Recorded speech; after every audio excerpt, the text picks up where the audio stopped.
Hi there. I hope you've had a wonderful week.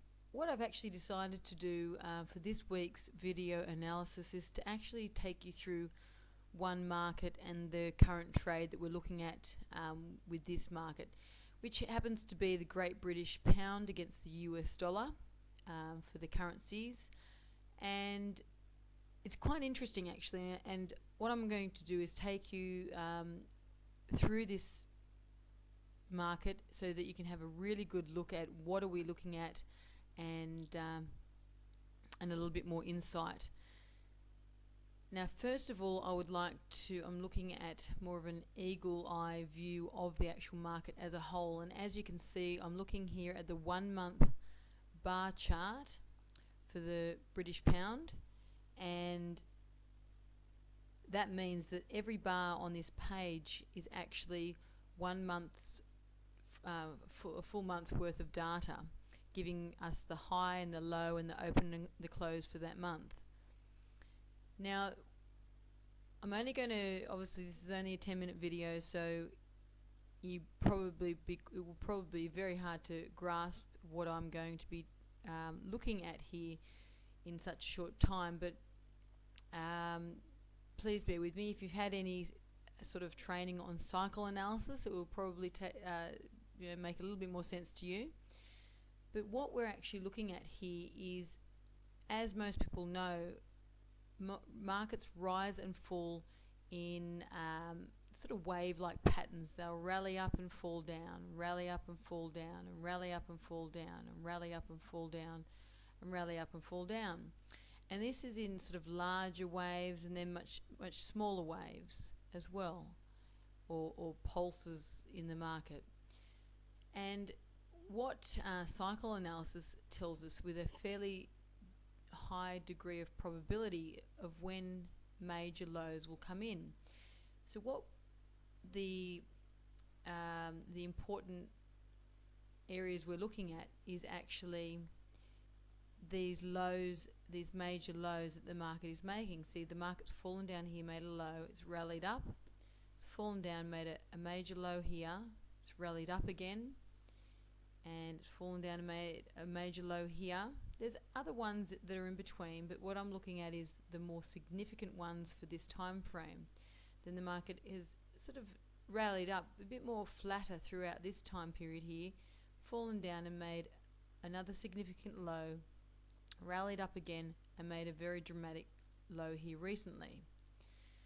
Now, what we can do is actually go and measure the distances between these lows, and these actually what we can do is actually, there is a label that we have here, market analysts, called the time price labels, and we can go and pop that on each low,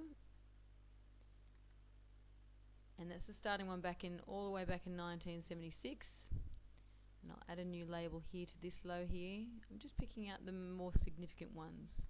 So that's 100 months exactly to that next low.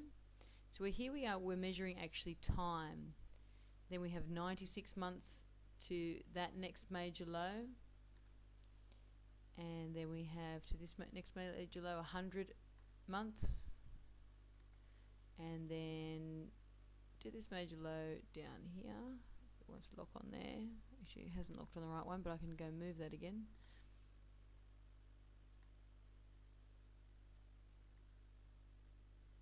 Is 91 months. So can you see here that there's actually a bit of a pattern forming, that it's quite a regular amount of months in between that we can sort of we actually can then work out the average. So what we do is we obviously add all those four numbers together and then divide it by 4. So we can do 100 plus 96 plus 100 plus 91 equals, divided by 4 equals, we have an average of 96.75. So let's just round that up to 97. Now what we can actually do is add a cycle projecting on from this most recent low forward in time, and what we can actually predict is, with a relatively high degree of accuracy, the next major low that this market will make. And believe it or not, that's all the way in 2017, which is quite a fair way out, and that is of course because we are looking at the monthly chart, and you know, obviously that is not much relevance to trading this actual market at the moment.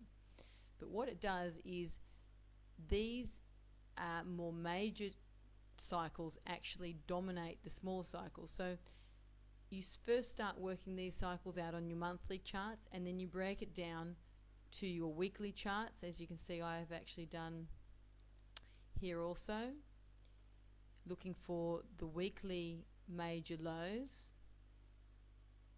This cycle zone here is actually our 97-month cycle zone that I've actually placed on this chart as well.